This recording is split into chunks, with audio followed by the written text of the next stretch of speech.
Welcome to Studio Savvy. Join us each week as we dive into the world of marketing for dance studio owners. Hosted by Resourceful Dance, each episode is packed with actionable tips and real-life examples. Let's dive in. Hey, studio owners. Are you feeling stretched thin between teaching, managing parents, and keeping the day-to-day under control? You're left with little time to refresh your online presence. Meet our team, Resourceful Dance, your go-to partner for website design tailored just for dance studios. We craft beautiful, timeless websites that effortlessly attract new students. The best part? We've just updated our packages. That means more flexible options, streamlined features, and custom solutions that fit your studio's unique size and rhythm. Think sleek layouts, mobile responsive design, SEO, all without adding to your workload. To learn more, visit our website today, resourcefuldance.com. There you'll discover how our refreshed packages can elevate your studio's digital space. Your studio deserves a website that matches the amazing programs you offer. So head over to resourcefuldance.com and see what's new. Your next season could be your best yet.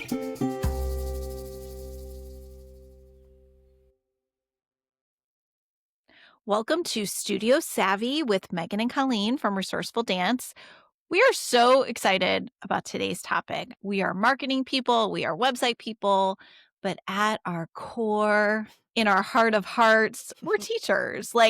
We do love teaching dance. We've ebbed and flowed what we're teaching, when we're teaching, if we're teaching, but it's still a huge part of who we are, and we don't always get a chance to talk about it. Today's episode, we are breaking down the 3 types of teachers you need at your dance studio, why you need each of these positions, why your team needs to be full of these positions, and if you're missing one of these categories, the experience at your studio is not going to be as good as it could be. So before we dive into it, Colleen, I want to know, what is your favorite class age to teach? My gosh, I feel like that's a really hard question because I feel like I've finally kind of found my niche with what I'm teaching. And it's pretty varied. So I'm just going to go through my top classes. And actually this year I am teaching and I get to teach these 3 levels. So this is exciting for me. I feel like it's the ultimate kind of schedule, and it could vary a little bit. But number one, I really like teaching the little guys. Okay. They're so sweet. And it's amazing to see the growth from the beginning of the year to the end of the year. It's you just feel like a proud mama. And also as my kids get older, it's fun to keep doing those fun and silly things that I used to get to do with my kids. So number one, the babies or the little guys, preschool. I would say not babies. I would say actually from age 3 to 5. Then I also love teaching beginner modern. So before middle school modern. I love it. They are open. They are ready to just push it to the limit. If I say rainbow, they're giving me rainbow. Okay. If I say be sad, be happy, they are going there. And I love that. Then also, I kind of really love teaching beginner older dancers, teens. I love same sort of idea. I think I'm a builder of a teacher. I love seeing the growth. And with teens, sometimes they get the impression that it's too late. And I love kind of planting the seed that it is not too late for you, my friend. You can still dance. You can still follow this path for however long you want to take it. And we're going to give you the skills to be able to do that. So I love all 3 of those age groups. I know that was not a specific answer, but what about you? What do you like teaching? I'm going to name 3, but I'll try to be quick. I love a 6-year-old ballet tap combo, the end of the combo before they move on. Usually this is when I would introduce the ballet bar and we're shuffle, ball change, stomp, some claps, but it actually starts to sound like something. And same thing in ballet. You can really see so much progress and you just can identify these kids that are just I'm there with you. Yeah. It starts to come together and that's really fun for me. And I've had a couple 5-6-year-old classes that I still remember 15 years later because they just crushed it. So when you get a class of kids, that are just into it and they've kind of decided it's not just their mom is bringing them to dance, they want to be there. That's really fun. Other class I like, I would say I like middle school modern, maybe beginning intermediate level where rolling on the ground and moving upside down and putting weight in their arms is really new and uncomfortable, but they can make so much progress. And I love helping middle schoolers like get over themselves and just get over it So and hard. try things. It's very hard, but I think I'm good at it. Like, I Mhm. think I have that good balance of like fun, can be serious, kind of disappointed mom vibes where I Mhm. never yell. I just know they can do more. Mhm. That's what I bring to the table. The other class I really like is, and this is so specific, a 4th or a 5th grade jazz class Mm. where you're teaching pas de bourrée. Maybe towards the end of the year, you turn it. Alternating chasses, they're so quick. They got those arms, opposition, they're like crushing it. Chasse step leaps across the floor. It's just like so simple, yet so fun. And it doesn't really change, it's tempo or adding in arms or I don't know. The steps are basic, but they can just like master it. And that's fun to me. Like Isn't it teaching pas de funny? bourrée is a Mhm. thing, Yeah. like a jazz pas de bourrée. Uh-huh. Like, I love that, actually. Like, a pas de bourrée, I could skip the rest of the jazz class, but I would teach a pas de bourrée. It's just It's and funny then, like, because layering on the arms, adding the Uh-huh. turn. It's, like, such a I don't know, it's just like, wow, that was a I lot think it's to funny break that because if down. you would have asked me this question, like, at the start of my teaching career, I 100% would have said, "I like teaching the oldest, the high schoolers, because, like, they can do more, right? Like, they're more advanced or whatever." But as I've gotten probably better at Wiser. teaching. Yes, wiser, better, all the things. I not that I can't teach advanced kids because I definitely can, but I enjoy working with beginners because I just feel like there's such a joy that comes with dancing for like in the beginning of your dance journey that sometimes when they're more advanced, they get more jaded and more like competitive and more ruthless. Like, and I just like don't want to deal with that. I just want to be in the joy. Yeah, like, in the joy of just, like, a simple leap across the floor. Yeah, Living like life. listen to music that they like and trying something new and mastering a new skill. Like it's just like I love that.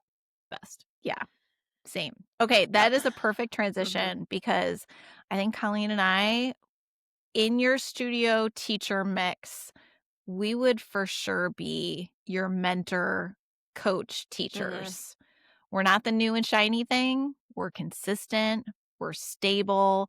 We're maybe who the kids go to when they like need to really talk to somebody. We would fill that role at your studio. So we're going to talk about the two other, we'll dive it more into that role too, but let's break down the different things we need. We need first new, ready to grow, ready to learn teachers. We always want to be just like in your studio, how you need a huge group of 3-year-olds, 4-year-olds, preschool students. Same thing in your team. You always need to be thinking about that next group coming up. And I think that's how you're going to build a really nice culture at your studio is making sure that you're really helping coach and lead younger teachers. We'll break these all down in a second. Second sort of teacher you need is experienced. I don't even know if experienced teachers, but we're talking more like Dance they wise. have dance experience. They've danced professionally. Maybe they're currently performing. They're current on the latest trends. They're pushing the boundaries of what's possible. So they're bringing something fresh to your studio. And then you need your coaching mentor teachers. These are like Colleen and I. We've been teaching for a lot of years. We could probably teach anything if you needed us to. We don't have egos. We don't care. Like, it's like we just like to be there. Mhm. So, those are the 3 sort of groups you need at your studio. And what happens if you don't have these teachers in place? Are you asking me? I think, yeah, I'm asking you. Yeah, so I think in general, yeah, we want at least one of each of these teachers at your school. They each play a particular role in your dance curriculum and your overall dance program. So if you don't have one of these, you could lead to like unhappy kids. You could lead to like not feeling very supported like kids leaving. That's like it sounds kind of dramatic, but like that is the consequence of not having a well-rounded staff is that the kids aren't going to stick around. They're not getting what they need out of their teachers. So those are the stakes. You don't have to be all of these things yourself, right? Like, especially if you have a smaller team, you really just need one of each. If you have a larger team, you're going to want to go through after today and kind of, not that you want to put people in buckets necessarily or put people in their corner, but you just want to make sure that you have someone in that you can think of or reference to when you're thinking about each one of these roles. And it's across all genres too. So like if you have a really strong tap program, you're going to need a elite tap dancer on your team to then inspire those, older kids. Same thing with hip hop and jazz. Like it has to go through all of the different disciplines as well, not just all around. So let's dive into kind of our developing teachers, the teachers that you're hiring. One thing I want to say before we totally dive in, all of these teachers that you have on your staff, they all need to be aligned with your values and the culture at your school. So all of them have to fit that requirement. No matter where they're at professionally, they all need to be in line with your values. That is really important. That's step one in hiring, is making sure it's a good fit. Okay, so let's dive into number one. Developing teachers. These are teachers that maybe you see potential in, like, hey, you think they have really some good instincts when it comes to teaching, but maybe they don't have the experience yet. Maybe they've never taught before. Maybe they're just a couple years in. Maybe they're a student at your school that's looking for some extra work. These could be kind of all phases of someone either starting their teaching career or maybe just 1 or 2 years in. Yeah, and the advantage to bringing someone like this to your team is it's an opportunity to kind of bring them up to speed in your culture. So if you're Mhm. catching them before they've taught at a lot of other schools, they're going to be hopefully really open to learning how you would like to do things. What are your priorities? What are your values? How would you like them to introduce these skills? Where the further someone gets into their own teaching, the less open they're going to be to those ideas. Also, just financially, you probably can pay them less. You probably can work in some training for them and get away with paying them less because they have less experience than when you bring in somebody who's been teaching for 10 years and has a really impressive resume. So some of the things,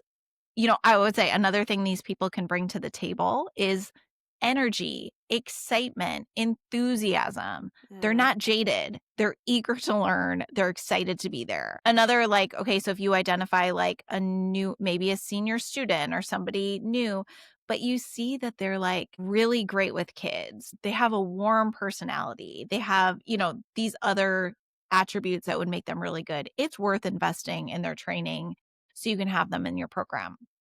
Yeah, So and I would things you say need to Oh, sorry, go too ahead. is just like make sure that you see a future with these people, right? That you're like, oh, this person probably will stick around at least a couple years. Obviously, they don't have to sign that they're going to stay for their whole life, but at least to kind of see that development through so that they're not just going to like stay here for one season and then they're out. Yeah, so asking them, and it's like, you always if you run a business, Yeah, people can right. leave, people Hmm. can quit.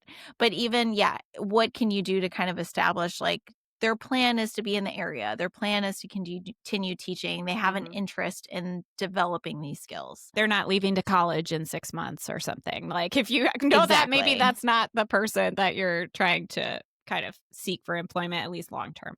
Yeah, so you're trying to kind of set yourself up so that this person can grow into a bigger role within your studio. So things you can do to help set these people up for success. Develop an onboarding system. Like how are you getting them up to speed on what's happening at the studio? And then how are you also getting them up to speed as what they should be doing inside the studio? In all my years of teaching, I can only think of one studio that had me come in before I started teaching, and I sat down with one of the more advanced teachers, and she went through her ballet curriculum and how she structures class and and that was really valuable to me as a younger teacher. But that's the one time that's ever happened. Most of the time, even when I was a young teacher with no experience, it was like, here's when you teach, see ya. Right. Good luck. So, good luck. Anything you can do to start set that person up for success is going to be a win. I know something we did at our studio with some younger teachers is like we had an onboarding system and then we had set intervals where, hey, we're going to be observing your class here. We're going to meet after this class to discuss some things. We're going to go over what we think you could do to make this class even more successful. So we had kind of periods of time where we were going to observe, get feedback. Even if you did this for the first year, that would be really valuable. Yeah, I think also maybe it's a co-teaching situation. Like depending on where they're at, like maybe they don't have any teaching experience. Like maybe you're going to co-teach with them for the first month and then they're going to take the lead for the next month. And then you're just going to pop in here and there to observe for the third month. Like you have to have a plan in place for how you're developing these teachers. If you're just hiring them and letting them go forth however they want, that's not development. That's just crossing your fingers and hoping. So we have to have a development plan. Maybe they're going to use a syllabus that you already have in place. Maybe they're going to take a training. They're going to go learn how to do whatever curriculum you use. There's lots of different ways that you can develop a teacher, but I think the biggest thing that you can do is have a plan and follow up, right? Like just some accountability of like, we're checking in frequently, even being available, not in a threatening way, but just saying like, hey, I'm your point person. If you're having problems or having struggles in your class or having difficulty managing behavior, let me know. Like, I want to help you through that. I want to help you navigate it. We're in this together, right? Like, I'm a great resource to ask questions or get ideas from or whatever. Opening that communication and having a point person be that person for them. And then, yeah, checking back in so that they can actually grow and become a better teacher. Yeah, I mean, I think when we had our studio, I can think of one specific teacher who, like, she came to me with a little bit of experience. She ended up working for me for maybe the entire length we had the studio Yeah. and really grew so much as a teacher. Like, I think she now has gone on to teach within a school. So it's like she went from a young, maybe 21, 22, never having taught to like teaching full time. I was also young at the point she started working for me, but we did have a frequent rhythm of just saying, "How are classes going?" Or, "I'm gonna Mhm. pop in and watch a few minutes of class on this week." And it wasn't even a formal process. It was very informal, but just asking questions of what she was running into in the classroom, brainstorming some ideas, and then checking up on it. Like, that was kind of the development plan, and that was all we needed for where she Mhm. started, just to troubleshoot, try some new things. I'm noticing this. And again, like Colleen said, it wasn't confrontational. It was more like, here's 2 peers. We're both really invested in becoming better teachers. Let's brainstorm some ideas together on how we can make this work. Yeah, I mean, like, I think expressing the idea that you're wanting them to be a great teacher and that it's really you investing in them and helping them grow and being a resource. It's not to nitpick, it's not to criticize, it's not to make them feel bad about situations, especially if they're encountering things that are difficult. Like just Monday I had a child crying, right? And if my boss came to me and be like, "Why didn't you get that child under control?" I would be like, "What? Excuse me?" Like versus, "Hey, I noticed so and so was having a hard time. Like, did you need any help like kind of navigating that or what was going on?" Then I'd be like, then I would explain the situation and it'd be nice to have another opinion or another group person in my corner to say, "Hey, let's figure this out together," versus like, "What's wrong with you? Get your kid under Yeah. control." I can think of, and this was a woman who was my boss who confronted me after a class and basically like all the older dancers that I had for a class had come to her complaining that my class was very boring. And I just remember being so annoyed because here's why. She had never set foot in my class. She Mm. never watched my class. So she was saying, "Hey, a bunch of kids came to me and said this." And she was coming at it in a very like, she was accusing me of having a boring class. What I was experiencing as a teacher was that, wow, what had been happening in the class before was really different than what I want to do. But I thought all the changes I was making were getting the kids going in a really positive direction. So just like what I was experiencing as a teacher was really different than what the kids were experiencing as students. And the correct like pivot was probably somewhere in the middle. Probably I needed to speed things up or try a different playlist or interact with, I don't know. I mean, I'm not saying I was innocent, but just the way she approached it immediately made me feel defensive. And Mhm. I was like, whatever. She doesn't know what she's talking about. So it's all in the approach and Yeah. coming at it like you have your teacher's back versus like the kids told me this. Get in there, see what's happening before Yeah. you jump to giving feedback. Make it a collaborative space and you're A going to collaborative. yeah, you're going to feel or the developing teacher is going to feel very supported. And then also like everyone has good ideas. Everyone has a unique perspective. And that's why you hire different teachers that have different perspectives. So as this teacher is developing, they're going to start getting more confidence to like try things and to be open minded. Like maybe you have a strategy that works, or maybe she has a good idea that she wants to try. I always look at it like we can all learn from each other. So although this person is developing, they probably have some things or some ideas that we can all learn from.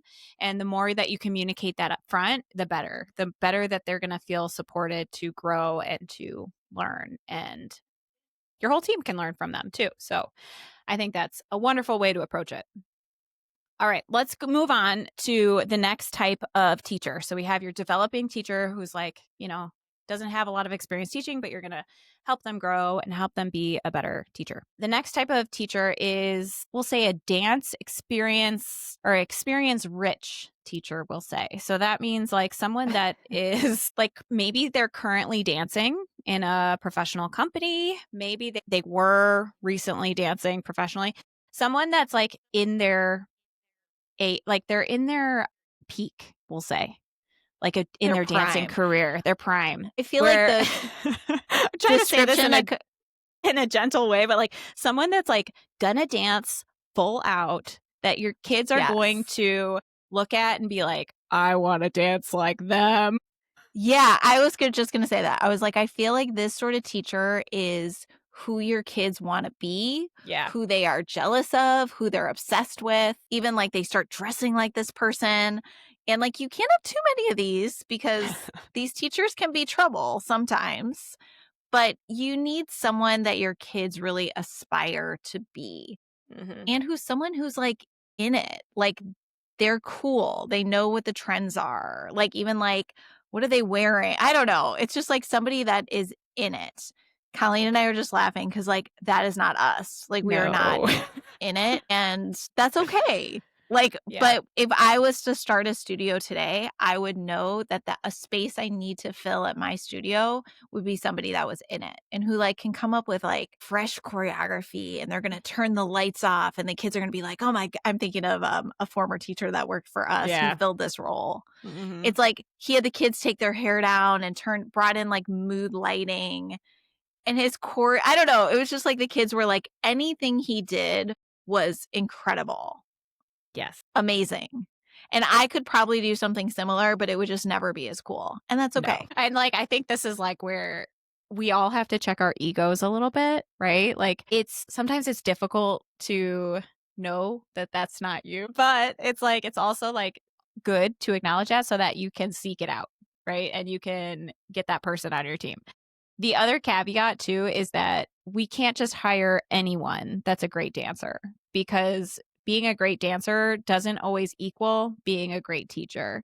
So I just want to throw that out there that like you can't just have a great dancer that doesn't know how to teach. That would be a Yeah. developing teacher. That is, yeah, it fits in two buckets. That's awesome.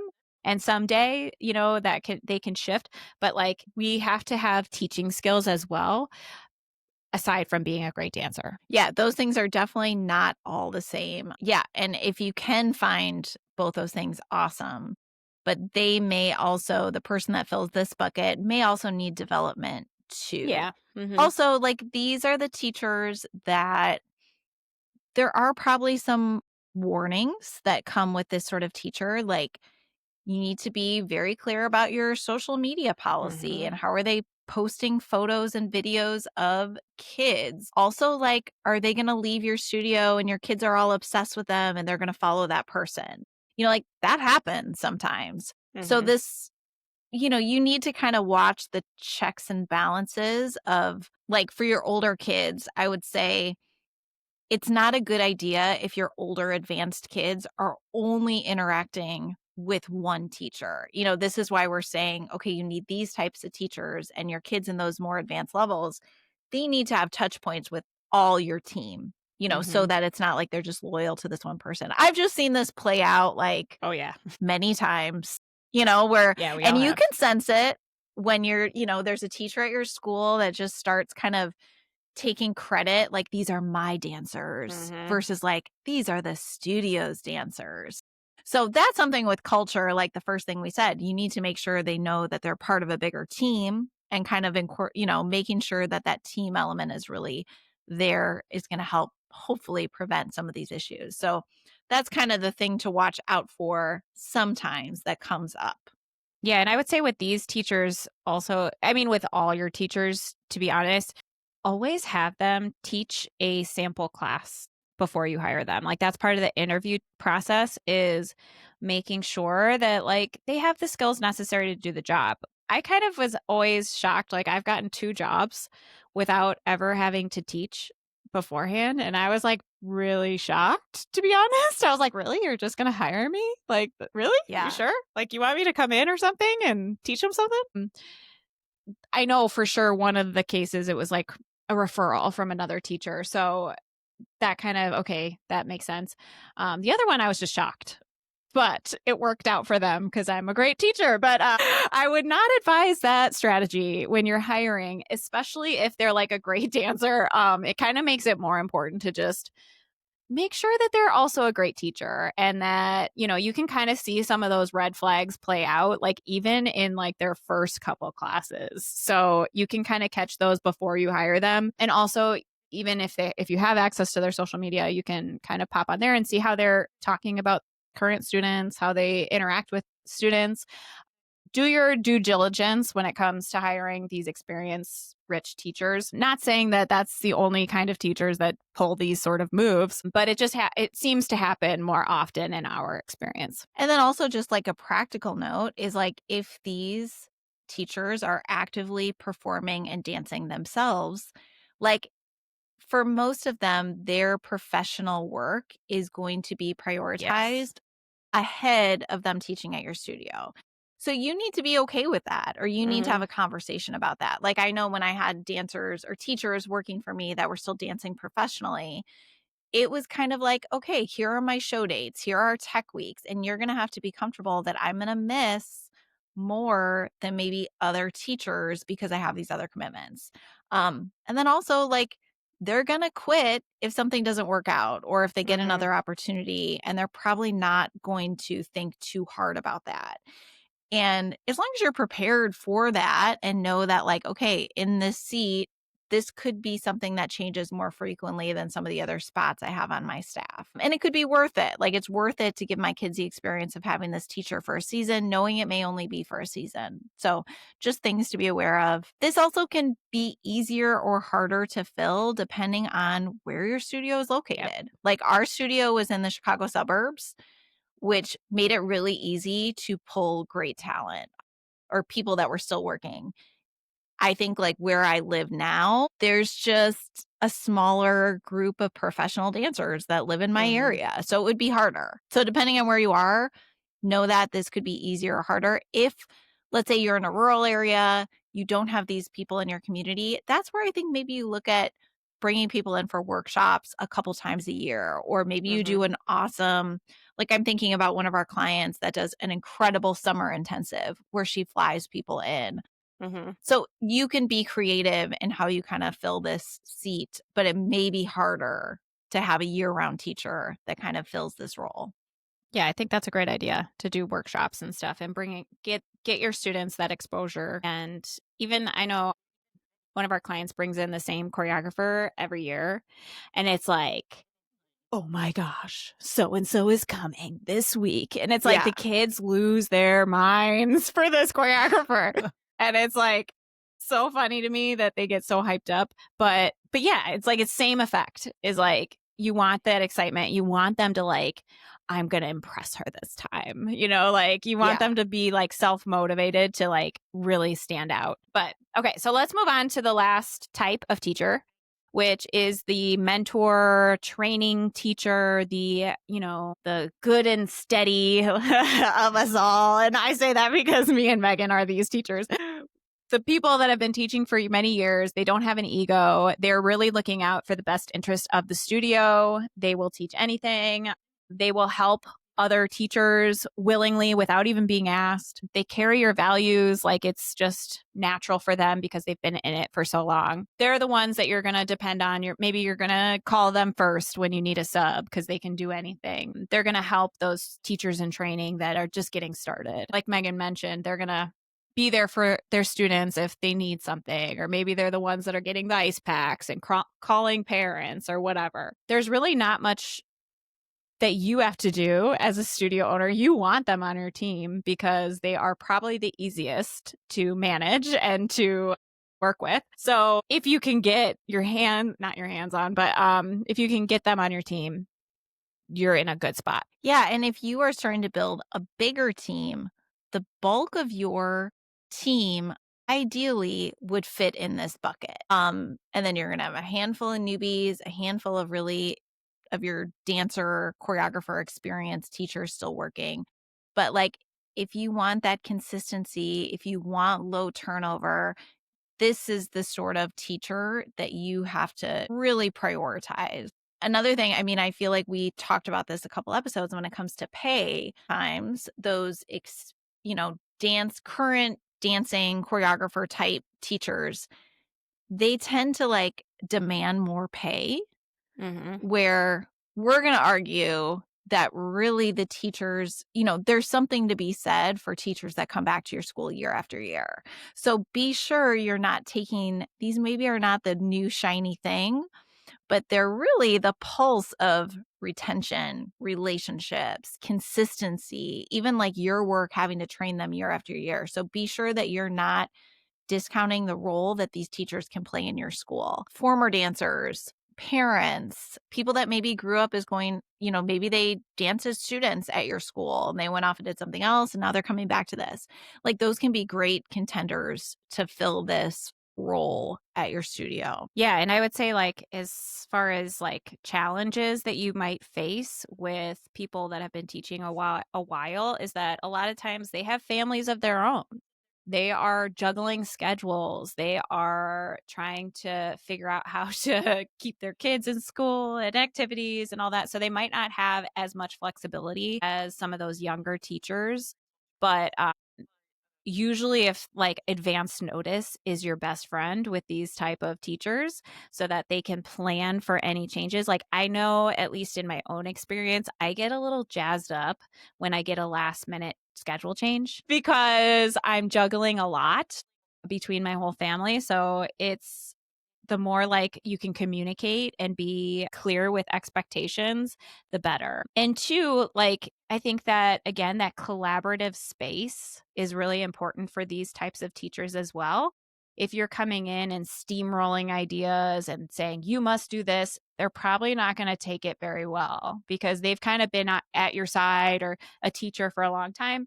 They have the things that they like, not saying that they are not open to new things, but they just might give you a little pushback if it's not collaborative and if they're not feeling valued. Yeah, I mean, and even a great way to do this is just at the start of a new season, have a conversation, or even at the end of a session, like what went really well this year? What would make you love your teaching going into the next year? What would you really like to see yourself growing into? Another challenge that can kind of come up is just people feeling stagnant.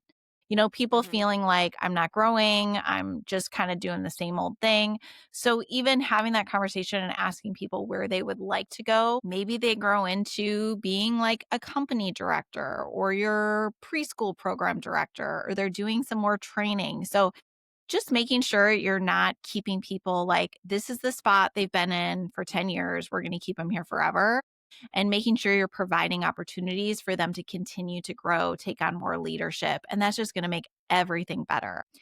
Even like, I mean, as much as you put your focus on your new developing teachers, it's still good to loop in those more experienced teachers because maybe there is something new they would like to do.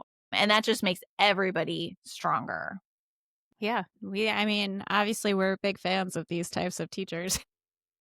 I mean, I Pat really think myself they're on the back. crucial to You really want to keep these keeping people happy. so true. Yeah. Okay. And just real quick before we wrap things up today, when we're talking about little kids, we talked a little bit about your older kids, making sure they have a mix of teachers. A lot of times, especially new studio owners, they make the assumption that they're developing young teachers. Okay, it makes sense to put those with the 3-year-olds, the 4-year-olds, the 5-year-olds. If you've actually spent some time working with those age groups, you know that it requires a very experienced teacher to do those things well. So just make sure by default you're not sticking people. Like, it's just worth examining where you're putting people. Also, like your preschool toddler programs, that's the key to your growth at your studio and building a sustainable business. So you need to invest in those programs, and that's going to help your programs to be more successful. Just something to keep in mind. All right. I think that pretty much covers it. And like we said, use this podcast episode as kind of like a reason to take a look at your own team. And yes, the year has started if you're listening to this in the beginning of the school year. But, the next season or next time you make a hire, consider filling one of those holes that you might have on your team. And I think you're going to be pleasantly surprised at how much more supported your students feel and how it's continuing to push them forward in their experience and their technique. And yeah, you need that for retention and for your students for their own dance growth. So hopefully that gives you some good motivation. But Meagan, before we wrap it up, because we've been doing some just like nice little chit chat at the beginning and end of each episode, I want to know what you're reading right now. I was just thinking that before you even said it. And I'm like, what Mhm. am I reading? Okay. I'm reading, what is it? It's like Woods of the God of the Woods. Oh, I think I've God, seen that one. God of the Woods? I think maybe. I'll look it up before we Mhm. publish this podcast. It's good. It's one of those books that every chapter is like a new character and a new moment in time. So it's taking I may be a fourth of the way through, and it's like a book you have to pay attention. It's not a mindless read because you have to Mm. track like, okay, who are they talking about? What time period are we in? But it's a little suspenseful. I feel like it'd be a perfect fall Halloween mix or read. It's not what I normally gravitate towards, but I'm enjoying it. Okay, what are you reading? Nice. Okay, so I can't remember the name of this book. There's a book called Heir, Heir, like the heir of the throne. And that's like a fantasy I think it's young adult series. And I read that one like in like 3 days or something. And then I went back because she has a series like before that one. So I'm reading the one that happens before, but I can't remember what the name is. And then on my shelf is waiting for me is The Assistant to the Villain, those books. I don't know if you've read those. Okay, they're really good. They're like funny, lighthearted, fantasy again. I'm a big fantasy reader, romantasy, fantasy, all of it. But it's like very lighthearted, easy. I love reading like easy to read but addicting books because my kids interrupt me like 20 million times when I'm reading, so it's easy to jump in, jump out. But so that's on my shelf that I'm excited about. Yeah, we just before this, I finished I think it's Sunshine at the Reaping, the Hunger Games like Yeah. prequel? The new one? Yeah, the newer one. Mhm. My daughter has been watching Hunger Games, listening to the first book. So it's been on my list to read forever, but it's been kind of fun. I love the Hunger Games when it first came out, but it's been fun to like go back and like get reacquainted with the characters. Yeah, that's fun. I Pretty haven't read dark. that one. Yeah, I know, right? I was like Addie, I was like, actually, Addie would probably like that. My middle child, and she's in like 4th grade, so it's still a little early still, but someday soon. I'm like, actually, this is kind of like scary Yeah, and it is a terrifying. little dark, but I don't know. She's a little dark Whatever. too, so I think it's Yeah. fine. I think it's worth it anyway. If they're reading, it's like, let them read. Let the kids read. Yeah, it's good. All right. Well, thank you so much for joining us today. We'll be back next week with another episode. And if you have any brilliant thoughts about teaching or episode ideas, just send us an email, info@resourcefuldance.com, and we would love to hear from you. All right. Have a good day, everyone. Talk to you soon.